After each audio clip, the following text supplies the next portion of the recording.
Hello, hello, everyone. Welcome. Thank you for your patience with our timing as we've sorted out some details here. This, you may or may not know, is my very sweet pup, Lucy. Welcome, everyone. My name is Maurice Mitchell Brody. Um, Folks who registered for We're Giving Interdependence when we very first put it up may know that we had to postpone it because this little friend got loose in the mountains. And it was my really awesome progressive community here in the on Catskill Mohican land that helped bring home this very sweet girl. So with that, I'm going to release her because she is very much a pit bull pup. And while I'm doing that, I'm wondering if we aren't really going to have a chance for folks to connect and talk with each other directly today, but I'm wondering if folks could drop in the chat one thing they're hoping to leave here or explore today, leave here knowing or explore more or consider today. Cool? Cool.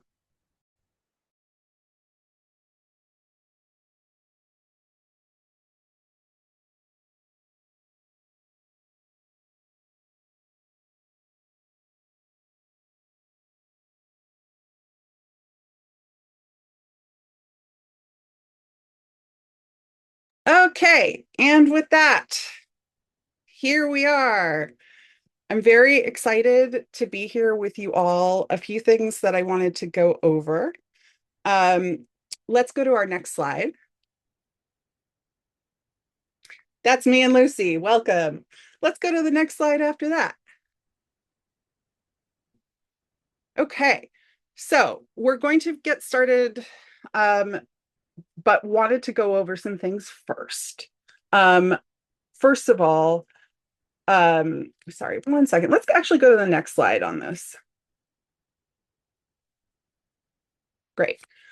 And then we'll go back to the other. Thank you all for rolling with our transparent facilitation. That is part of how I roll. I just feels important to share a few simple ground rules for this conversation today. One, I'm going back to my roots with shout out if you remember when we used to have this going around a lot in radical communities. Let's be careful with each other so we can be dangerous together. Disagreement, great. Deep critiques of the nonprofit industrial complex, here for it. Kindness, care, respect, those are the things that I would ask for. Particularly careful curiosity um, as we're learning and growing together. Two, no gatekeeping definitions. Mutual aid in particular is a term with very deep and specific lineage in some pretty, and some folks are very tied to certain and specific definitions of it. Super get it, super respect it.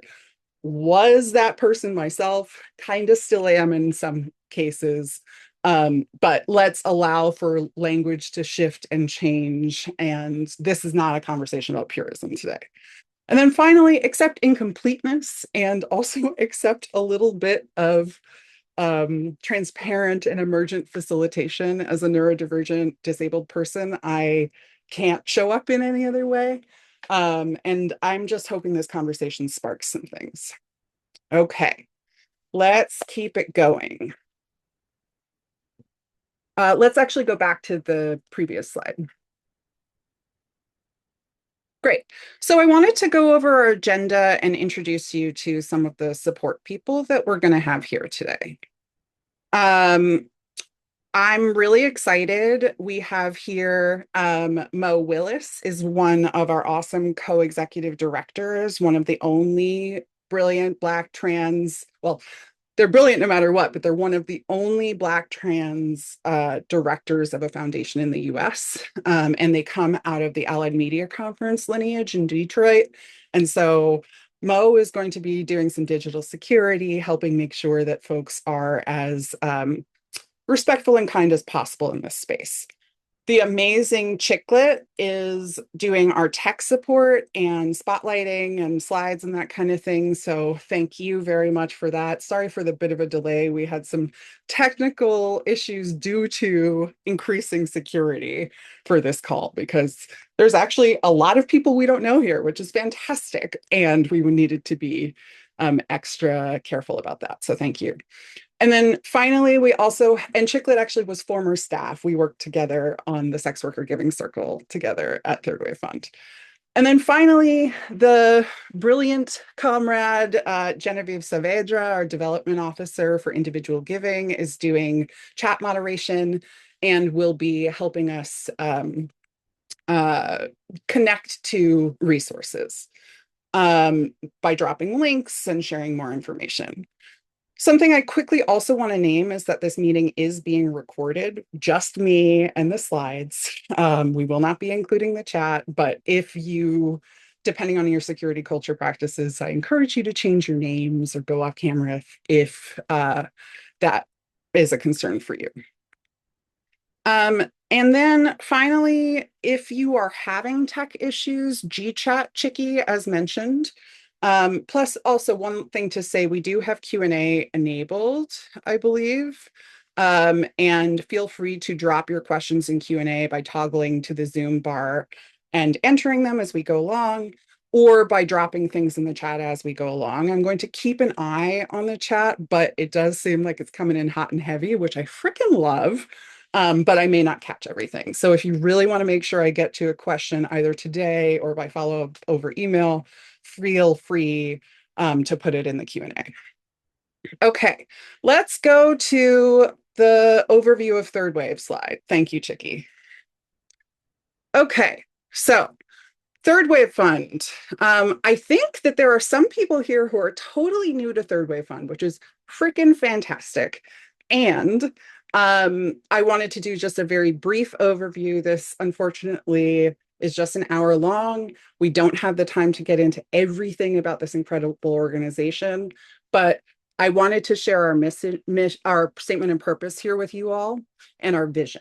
We resource and support youth-led intersectional gender justice activism. And something I want to celebrate with you all is that we moved over $4 million in grants last year. We finally broke the $4 million mark to groups and individuals, both inside and outside of the nonprofit world, right? So we make grants and find other ways to move money to people from a range of perspectives in doing organizing.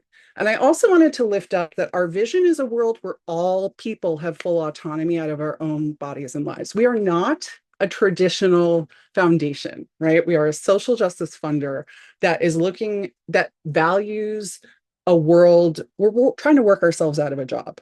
I don't know that that will happen in my lifetime, but we're doing our damnedest and we're resourcing people to be able to reclaim the wealth that was extracted from their communities to ensure that everybody has what we need. We have a lot of different grant making programs. Let's go to our next slide. This you'll see in our our year in review that Mo just shared. It's live, and you can learn much more about our work, including how those $4 million all break down. Last year, we have 6 different funds. We go from rapid response to 6 years of grant making. We fund at the intersections of gender justice and some of the most marginalized communities, because we believe that people most impacted by issues are the ones best positioned to transform them. That's why our Sex Worker Giving Circle, which I helped co-found in 2018, is a participatory circle by and for current and former sex workers, centering BIPOC and queer and trans leadership.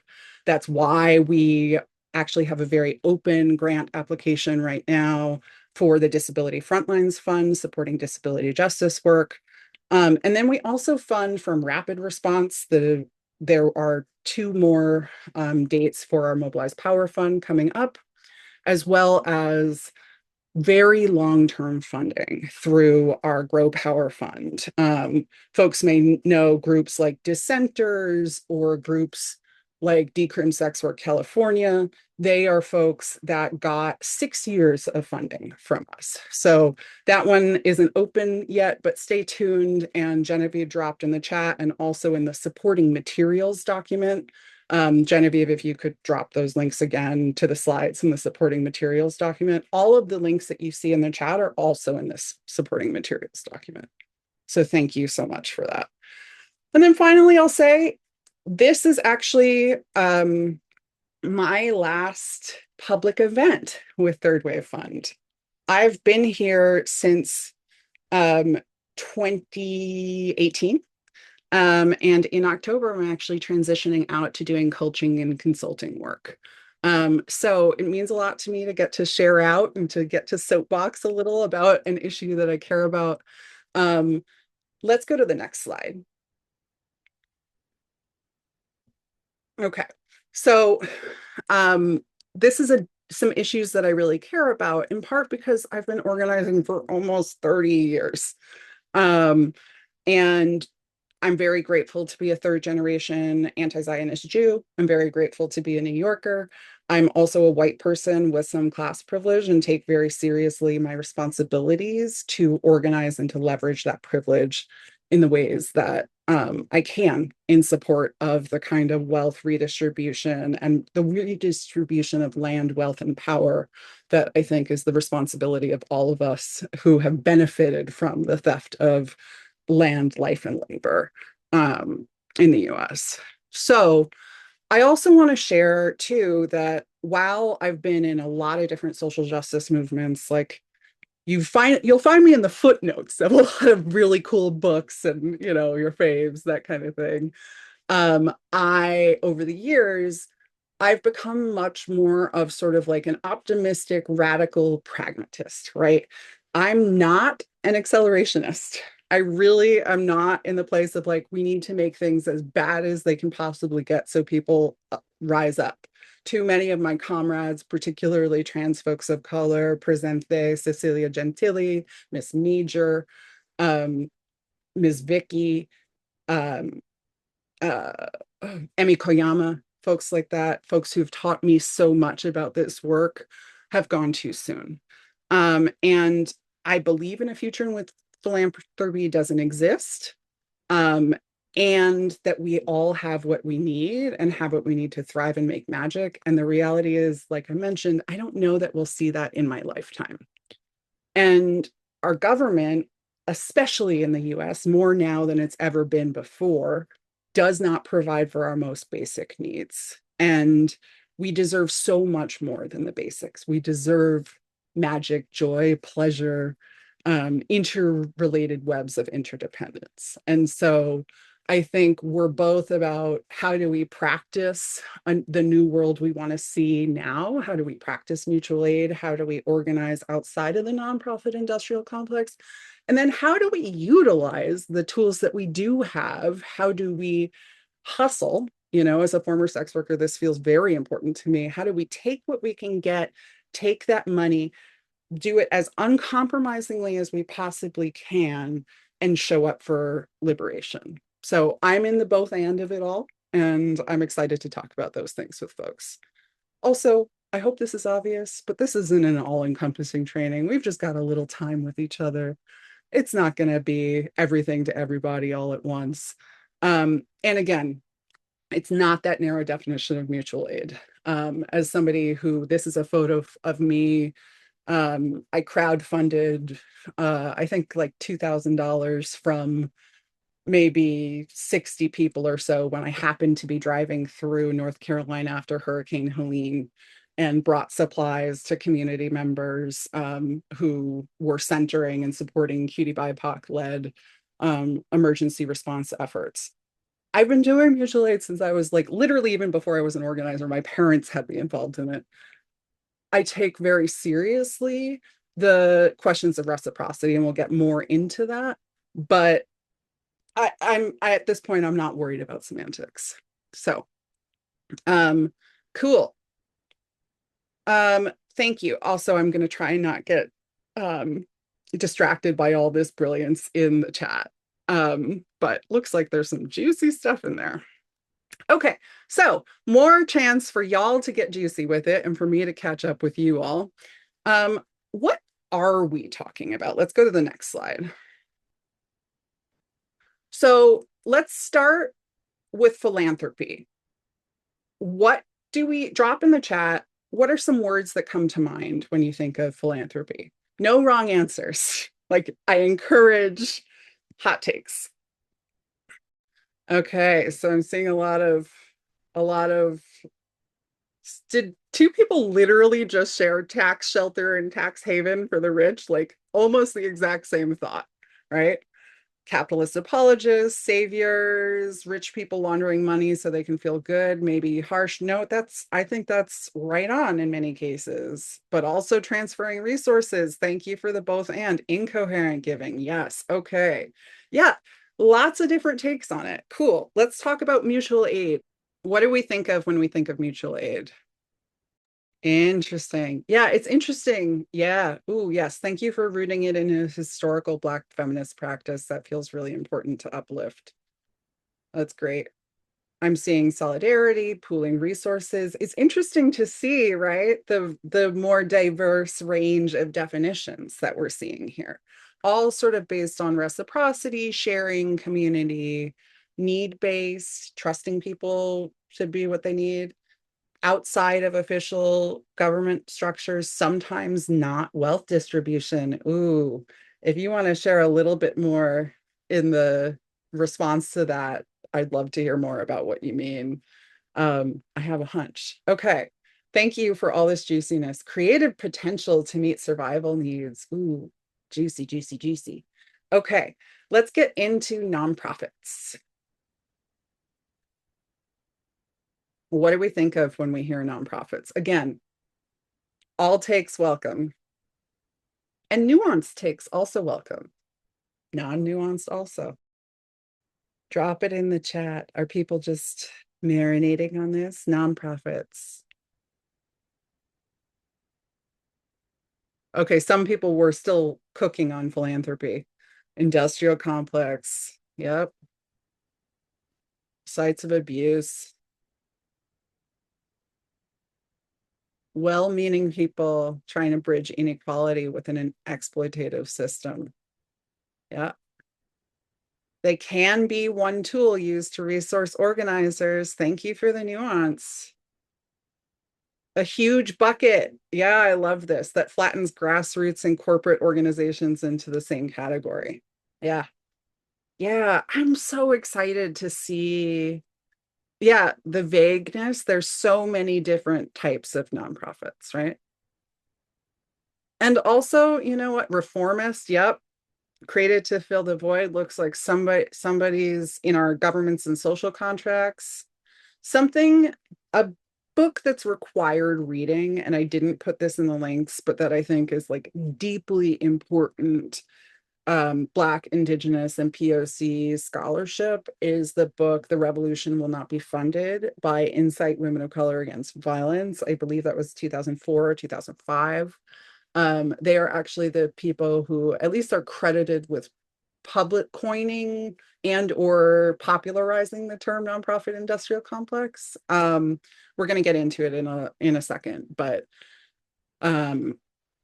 don't necessarily agree with every single thing in there. Also, things have changed since then, right? But I think it's very important. And I think there's also room for dialogue, debate, conversation. Busy work. Interesting. Okay. Yeah. Okay. Look at the range of opinions and takes that people have here. Okay. Rather than talking about how brilliant you all are, I'm going to go ahead and talk about some of the working definitions for some of these terms. So let's get to next slide, please. Okay. So I'm going to talk about those terms and more, right? So don't worry, I'm going to talk about nonprofit industrial complex too. Ooh, yeah. So nonprofit, this is just the like bare bones definition, right? Um, an organization that has legal status as a 501c3 tax exempt organization, meaning they don't have to pay taxes to the government because their mission has been determined by the US government, that part's important, to be working for the public good. Nonprofits can also fiscally sponsor other groups, aka share their nonprofit status with others in exchange for a fee. A lot of really powerful organizing and even funding, like Third Wave Fund, happens at fiscally sponsored organizations. That said, there's some pretty intense targeting happening right now to try and make fiscal sponsorship less attractive for folks on the left. Well, I don't want to get into that more here just for security reasons, but happy to chat about that with folks. Okay, so I bet that some people here know exactly that. Yeah. I get that some people here know why 501c3s and charitable deductions were created, right? A charitable deduction is a donation to a nonprofit. It can be deducted from your federal income tax payments because the work is in the public good. Air quotes intended. Bear in mind, nonprofits often include like universities, churches, hospitals, all kinds of things that there's many different kinds. Um, and what is the public good looks very different depending on who you ask. Okay, so charitable deductions were created in response to what? Does anybody know? Anyone want to drop that in the chat? In the interest of time, I'm going to go ahead. Here I am being overly participatory, but a donation, basically it was created in response to the creation of federal income tax. Exactly. Rich people wanting to get tax write-offs, right? So it goes back, I believe it's 1915, but it's the early 20th century. And it's very explicitly in response to finding a way for people to pay less taxes by donating to the particular causes they care about. Okay, next slide, please. I talked a little bit already about the nonprofit industrial complex, and something I'm going to name here is that it describes the relationship between nonprofits, governments, funders, and wealthy people.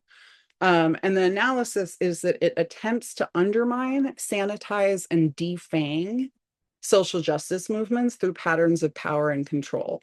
A quote I always remember from college is that Foucault said something like, power isn't always intentional, but it's always intelligible, meaning that you can tell who stands to benefit from it, right? Do I think that everything existing within the nonprofit industrial complex or anything with a nonprofit status is bad or not worth supporting? Hell no. I'm about to talk about some groups that are in various ways doing incredible shit for doing what we can with what we have from within it. But I think it's really important to recognize that, yeah, if we got the support that we needed and deserved from our governments, from our communities, that the need for nonprofits would look very, very different. Moving on, philanthropy. So technically, it's from the Latin, the love of people, right? And it means sharing what we have towards the common good. Third Wave Fund really identifies ourselves as being within social justice philanthropy. We have a very different approach. I'm not going to get into all of that, but just want to uplift that in practice, it's mostly used to describe what you all shared. Wealthy people and foundations moving money to people and organizations, oftentimes at a whim, and in that kind of way. Let's keep it moving. Okay, root cause organizing, right? Basically, what is radical? It means to get at things from the root, right? So it's a set of strategies intended to dismantle and transform the root causes of oppression, the root causes of suffering. And it may include, so things like racial capitalism, settler colonialism, gender injustice. And it may include direct action, cultural organizing, pressure campaigns, power building. I could go on and on and on and on. I have a master's degree in it, but I'm not gonna. I trust that a lot of folks here do know what that is. And if you are looking for more resources, we'll share those in email. Okay, so mutual aid, historically as defined by Dean Spade, right? Collective coordination to meet each other's needs. I'm prepping for this workshop, and shout out to my comrade Mijo Lee, who's here, who helped me think through and really hone and refine some of this content and idea. We did a lot of talking about that. Oh, hi, Frank. But since 2020, it's taken on a lot of different meanings, including direct material support to individuals, right? By the conventional understanding of mutual aid, that wouldn't be seen as that. If it's just going one way, if the people aren't in relationship, an argument could be made for our collective liberation. We're not going to get into all of that. Though I did have one person say, like, some of what people are referring to as mutual aid actually seems like direct services with a nose ring. Um, Hot take, I don't know, but just putting that out there for people. And again, if you want to read more or think more about it, Dean Spade, Autumn Brown, various folks like that are folks to go to. Yeah, it was somebody who asked to remain nameless, but may or may not be on this call. Okay, so let's go to our next slide. Okay, so I wanted to share some examples, and something I'm just going to name now is I have a feeling this workshop is going to go over. I am going to check in with folks and see where folks are at. If you have a hard stop, I deeply appreciate that. I did build in some wiggle room, so hopefully we'll be okay. But yeah, I should have known. But I'm going to keep going. And I encourage folks to add questions or reflections to the Q&A or in the chats. Yeah, really interesting about the need getting harder. So thinking about some mutual aid examples. With all of these, I wanted to prioritize sharing one thing from my own personal experience, and then some of our grantee partners at Third Wave Fund that I or our amazing programs team have worked in. We're not going to drop in links for each of these groups in the chat. And we don't have links for either of the groups that I'm going to talk about from my experience because they are no longer organizing, but they're important to me. So one, mutual aid. So I was really blessed to come up in the healing justice movement, to be sort of there early on. You can learn more about the Rock Dove Collective in, I'll look it up, the book by Kara Page and Erica Woodland, Healing Justice Lineages, where some of us were interviewed in there. What we were was by a network of healing practitioners based in and around New York City who were willing to provide healing services for free or low cost or barter. And we did this, it came out of the New York Metro Alliance of Anarchists in, I think, 2005. Our comrade Brad Will, who was a journalist who was assassinated in Oaxaca, was one of the early co-founders, and I came in shortly thereafter that time. Some of your faves were part of this work, including Autumn Brown and others. And it was really transformative for me. It was all volunteer. It was exhausting, the amount of work that we did. I mean, we connected so many amazing people to so many amazing services, like working with a by and for um, uh, a migrant-based cleaning co-op to provide them with free or low-cost acupuncture was a highlight for me. We did lots of teach-ins and skill shares. And to be frank, I think we did it when we were very young people. We had the capacity to do so, and to do so as volunteers, unpaid, and to subsidize our own labor with our day jobs. But we didn't have kids. We didn't have we didn't have kids at the start, many caregiving responsibilities, that kind of thing. So it's just one thing that helped shape my life. It's also how I came to meet Mo at the Allied Media Conference in Detroit, I think or was it US Social Forum in 2010? I don't know, way back in the day. Okay, so that's one story from my own life. A few that I also want to uplift among our grantee partners: the comrades at the Long COVID Justice Network. As a disabled and chronically ill person living with a post-viral illness, I'm very grateful for them. They do both mutual aid and root cause organizing, but I wanted to uplift their work as a part of mutual aid because They are drawing on the experiences of living with HIV, Lyme, and other sort of long-term chronic illnesses to inform and build cross-disability solidarity and to resource share, especially in the early days of long COVID. There was a lot to be learned from those of us like me. I have a form of dysautonomia that lots of people get after it is a part of long COVID, to share what they know and to be a peer support. And then also to bring people in, get them the supports that they need in order to take care of themselves, because we all know the government wasn't doing it. And then to advocate on their own behalves when they have those resources.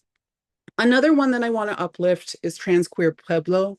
They're based in the Southwest, and you can actually catch a video clip of them in our year in review. Dagoberto Bailon, they were one of our original Grow Power Fund grantees, and they're now organizing with migrant monolingual Spanish speaking folks to provide a helpline for detainees, a network of trans detainees, trans folks detained by ACE across the US to provide supports and care, drawing from their own experiences. And because Third Wave was able to help them skill up over the years, they were able to coordinate and be a part of this network in part, right? Would they have done the work without funding? Yes, probably. Did the funding help them?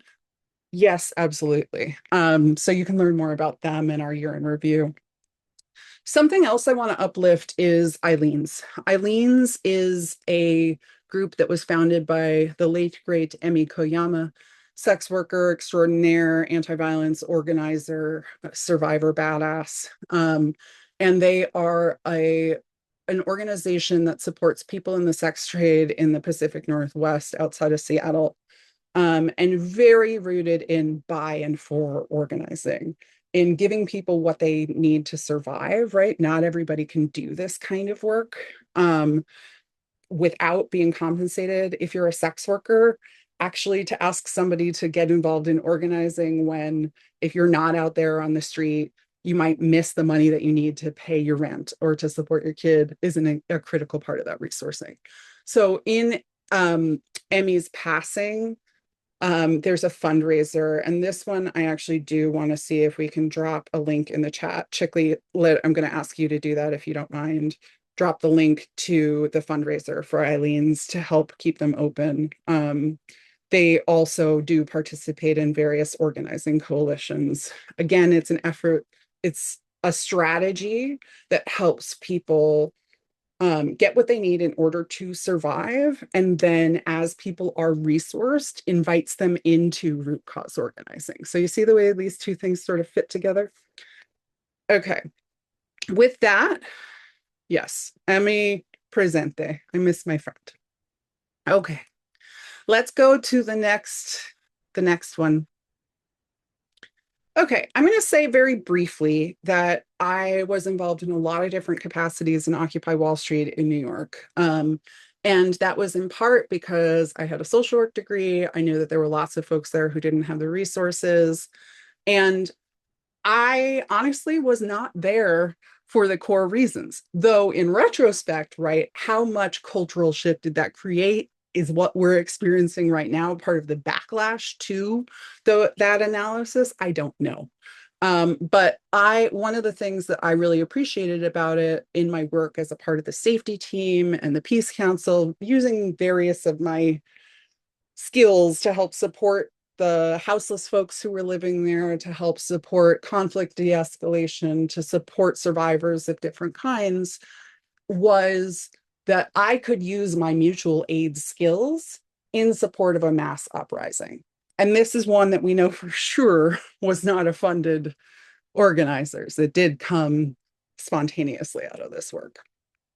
Decrim Sex Work California, they're one, they aren't actually in the year in review, but I'm very delighted to have connected with them recently to talk about some fundraising strategies. They are a coalition, and they work on different levels. One of the things that I really loved, and you can check this out more in the links in the supporting materials doc, is the they created a mural together, a 40-foot tall mural, um, with the words "La vida de putas es bella" or something like that, like the a whore's life is beautiful. And it was a collective organizing project of various different groups in the US, both bilingual in English and Spanish, in California rather, to uplift and to change cultural narratives about who is a sex worker and what is that experience like. And then finally, one I wanted to uplift also in our year in review is More Than a Hashtag Las Vegas. They are a group, a Black woman-led group resisting police violence in Las Vegas, created in response to police murder, and very direct action focused, making sure that people can't have their brunch or go to the mall without paying attention to and agitating around these issues. So that's that. Let's go to our next slide, please. So for this, I'm actually not going to invite people to talk about this in the chat as I had wanted to, though feel free to chime in if you want. I'm just not going to wait. So here's the core tension, right? Why is it important to compensate some movement folks for their labor? And then also, why does some organizing need to happen outside of the nonprofit industrial complex? There are a lot of people. So I mentioned, for example, a street-based sex worker, you need to find a way to compensate that person for their organizing labor. Somebody with kids with caregiving responsibilities does not have the luxury necessarily of time without some form of compensation. Maybe it's not in the form of money. Maybe it's doing childcare. Um, yeah, I appreciate that. But maybe it's other things, right? And I think there's like also the reality, like some people do go to school for things. Some people are trying to move out of poverty. Some folks are trying to, you know, earn to give, right? To be able to, like, I personally, most of the time, give 10% of my income. And so I redistribute that to various like Cutie BIPOC led organizing projects. And also to recognize, particularly when it comes to traditionally underpaid or unpaid labor, like childcare, like caregiving, like cooking, like art, culture, emotional support. Those are areas where people can get taken advantage of, right? So that's one piece. On the other hand, I'm not going to ask folks to share in the chat on this. Some organizing work does need to happen outside of the nonprofit industrial complex, right? We've talked about the ways that things can get co-opted. Yeah, thank you for that example. I encourage people to look at the most recent comment in the chat. I'm going to lift that up. The co-director of my org, an amazing Black organizer, was coming out of prison and could not return to teaching and needed steady income, and becoming co-director of the org made that possible, right?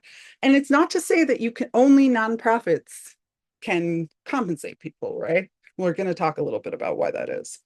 But I think going to this other question, some organizing work, there are lots of legal limits to what can and can't happen at nonprofits, right? There are also lots of interpretations of what those legal limits are. And depending on the organization you work at or are fiscally sponsored by or the people you get funding from, there's lots of different interpretations of like what's lobbying activity, what's,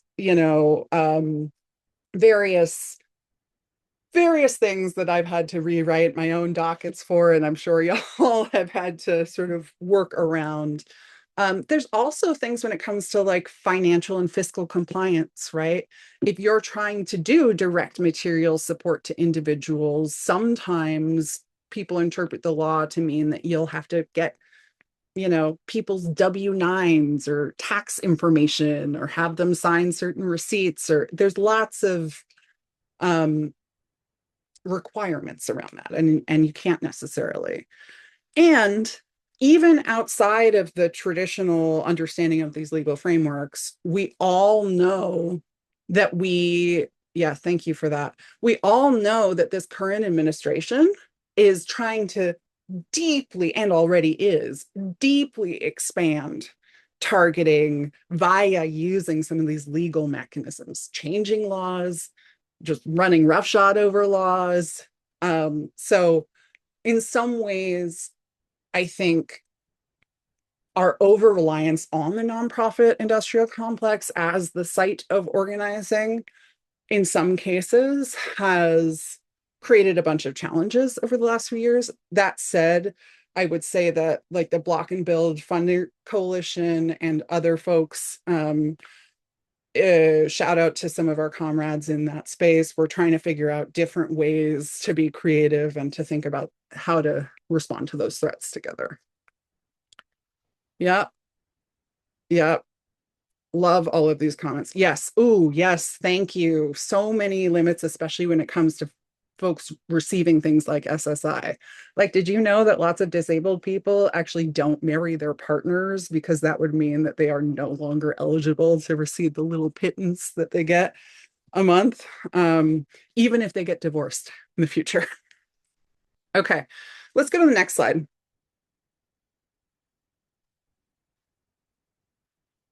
Something I'm going to speed through this one because I can make up some time here. So, how is this work resourced? Where does that money come from? Again, I mentioned in our last piece how there's lots of different ways to get funding, right? Sometimes that's donations to nonprofits. I thought about this in sort of two different groups, right? There's from individuals and then there's from organizations.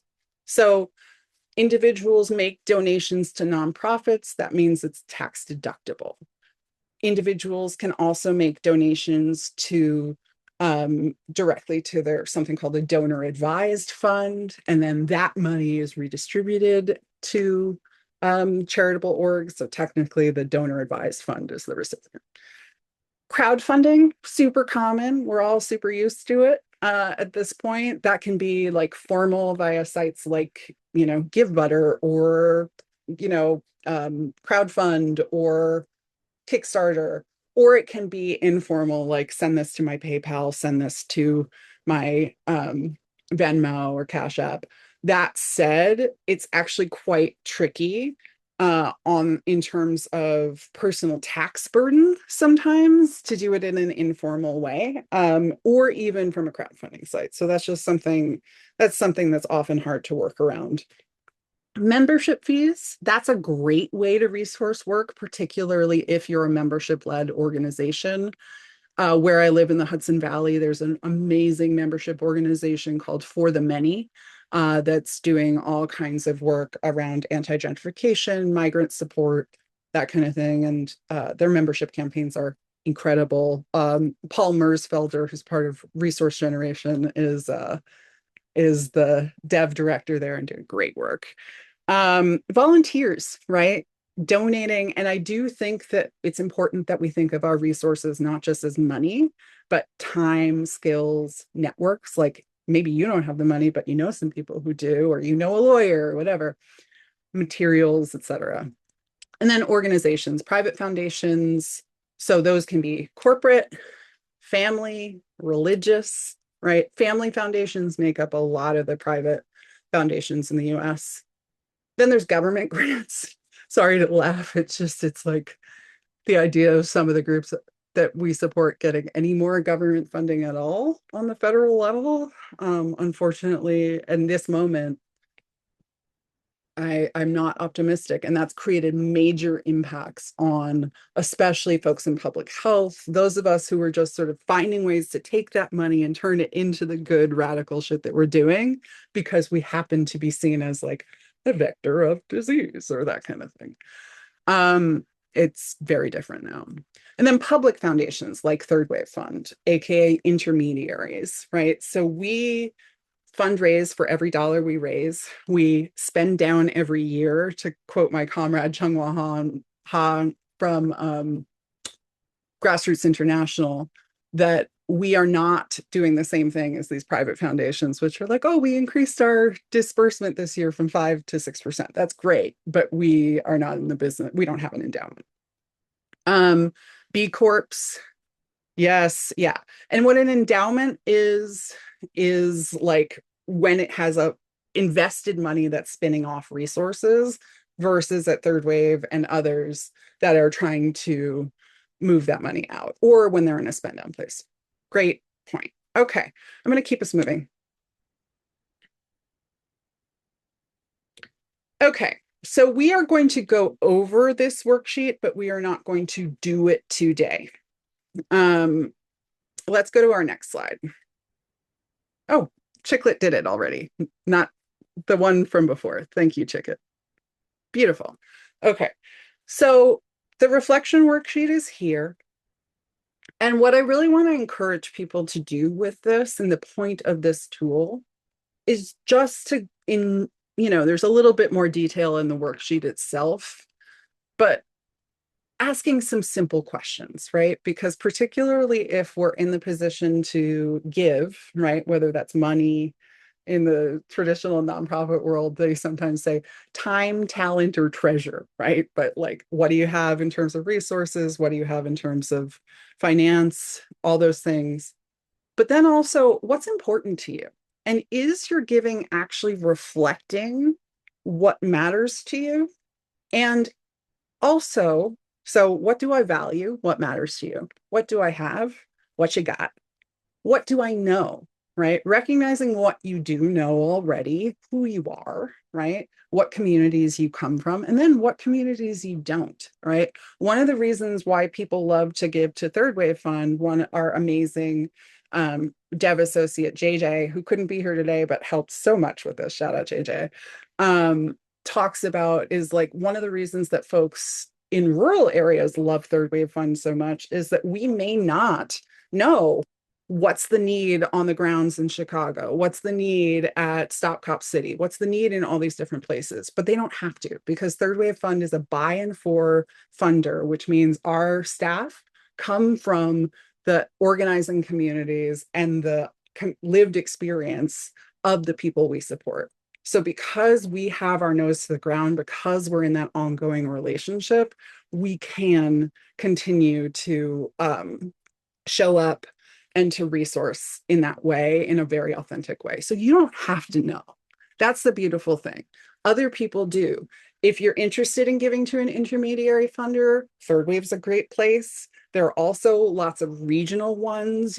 Some examples are Headwaters Foundation in Minneapolis, Crossroads in Chicago, Chinook in Denver, Social Justice Fund Northwest in Seattle, Bread and Roses in Philly, North Star Fund in New York and the Hudson Valley. The list could go on for a long time. But check that out. It's a great resource. And then also just who are the organizers doing badass stuff? Follow them online, see what they're thinking, and be willing to go outside your comfort zones. And then the last piece on that is like, speaking of, if you are somebody who only supports, yay, thank you, Mijo. If you don't mind sharing that with me, I'd be happy to send it out in the follow-up email to this event. But yeah, I think going ahead and thinking about going outside of your traditional comfort zone, shout out Headwaters, going outside of your traditional, like what you feel most drawn to, like I'm somebody who's most drawn to really scrappy stuff and really sort of sexy stuff, like literally, like if I see a stunning sex, like if I see people loud and proud and slutty, I'm down to give to them. And like, what does it look like to show up for the org that like has no social media presence? What does it look like to consider giving to something that's just a little bit outside of what you usually do? Okay, so that's the tool. I want to make sure that we have some time for Q&A. I hope that folks have enjoyed this. Let's go ahead and go to the next slide. Here's some things to support our work and to check out our 2025 year in review. Um, Also, if you do want to stay in touch with me, you can feel free to reach out to me at Third Wave Fund. Marie's at thirdwavefund.org. Um, and let's see what else. Um, so um, I'm wondering basically, um, I'll also drop a link for what my work will be moving forward, if you want to stay in touch with that. But for now, curious if folks have questions, thoughts, drop. I don't have anything in the Q&A, so if folks want to raise their hands, they can, I believe, and we can unmute you, or folks can drop any questions in the chat. And look at that, y'all. That's how you plan for yourself to go over and still get through it. Questions, thoughts, reflections. Um, so I'm in so-called Seattle. I feel like this experience is maybe not unique to Seattle, but I feel like something I've been observing lately here is a lot of organizers like now experiencing housing insecurity, food insecurity, because many of the nonprofits that were resourcing them prior have lost so much of their grant funding, have had to do layoffs. And many of these organizers I know are really struggling to find like new jobs. And I keep having this thought in my head a little bit of um, what if they're not going to be able to find jobs in the same traditional ways that they have been, like through nonprofits, for example? What if this funding is not coming back? Or also part of me is thinking about, is there a way that we can actually resource these people so we don't end up in a situation like this again, where so much of their livelihood was dependent on like funders?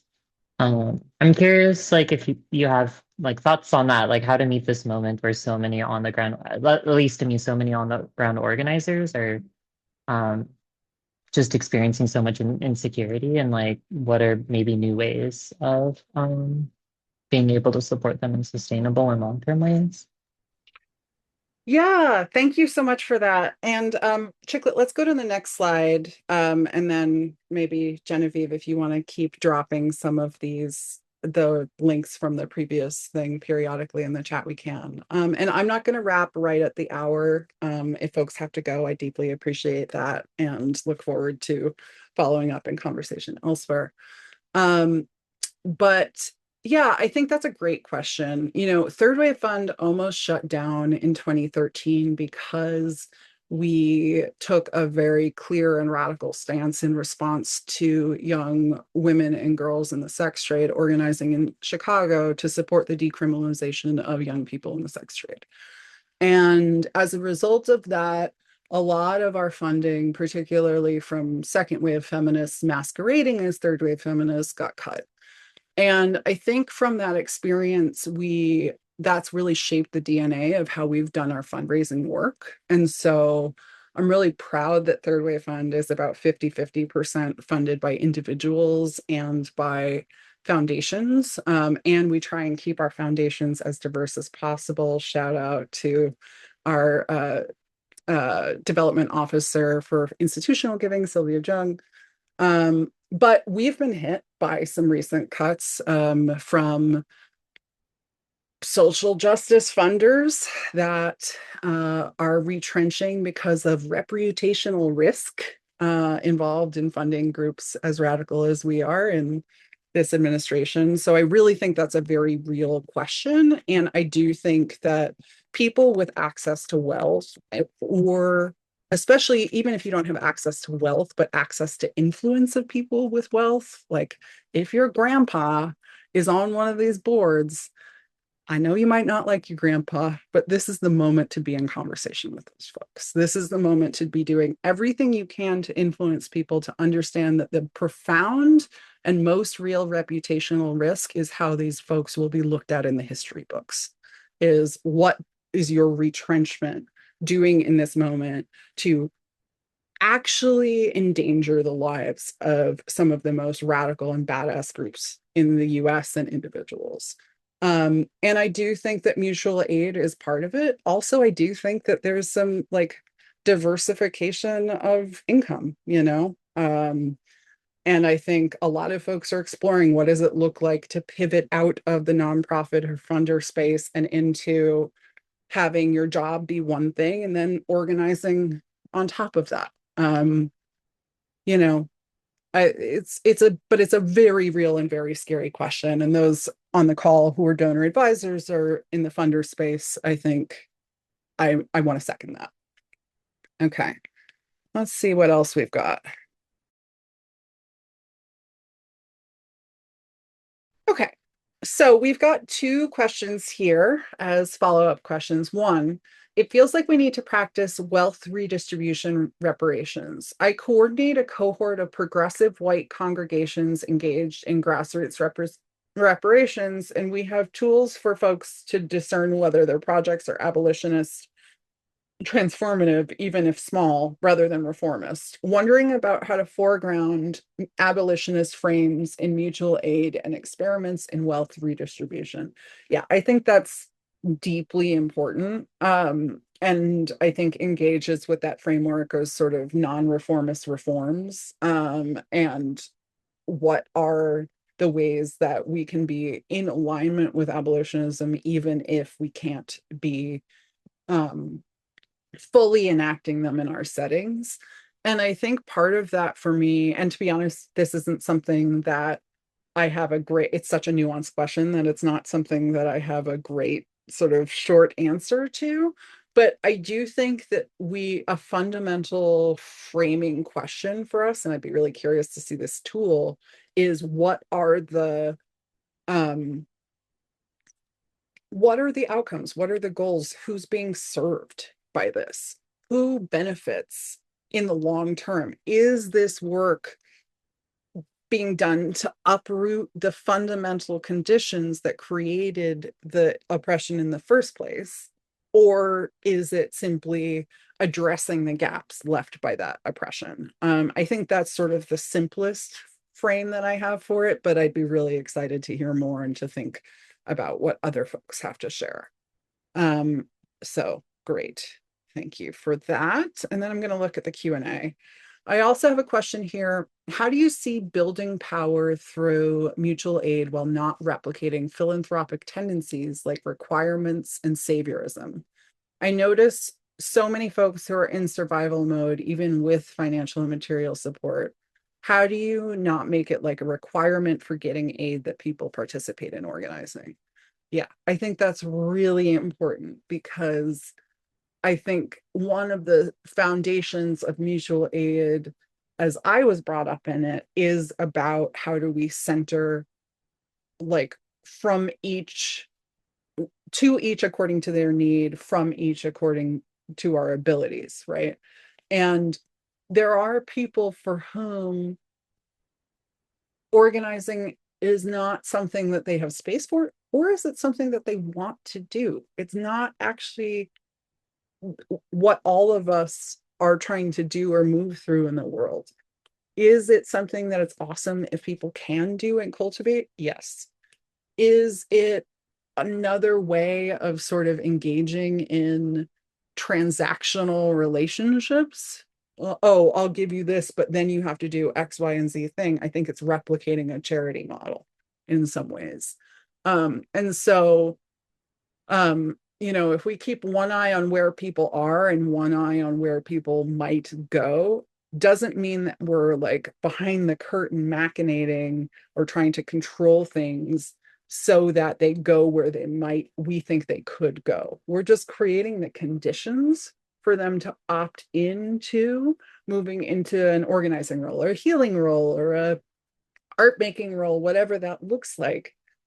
We're trying to support people to have their needs met so that they can show up for community in whatever ways make sense for them. So that's what I've got on that. Thank you so much for that very good question. Check.